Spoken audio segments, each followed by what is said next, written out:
halkani waa xuduudda dalka Giriiga. Balayska ayaa xirxiraya tobanaan Siiriyaan ah.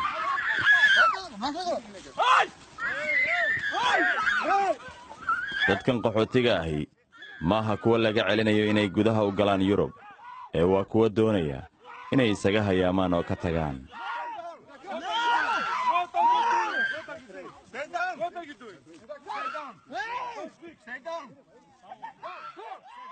koox BBC-da ka tirsan ayaa raacday nin Siiriyaan ah oo lagu magacaabo Zakariya oo ka ambabaxay magaalada Württemberg ee Jarmalka.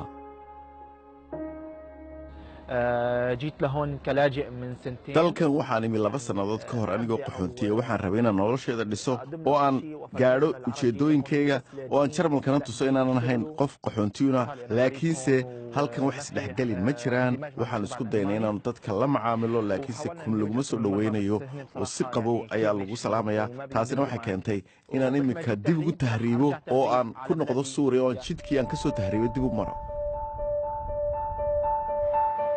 maalin dabadeed Zakariya waxa uu gaaray magaalada Thessaloniki ee dalka Giriiga.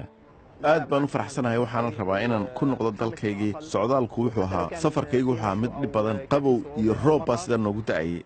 boosteejadan basasku waa goob ay isugu yimaadaan dadka Suuriyaanka ah ee Zakariya la midka ah.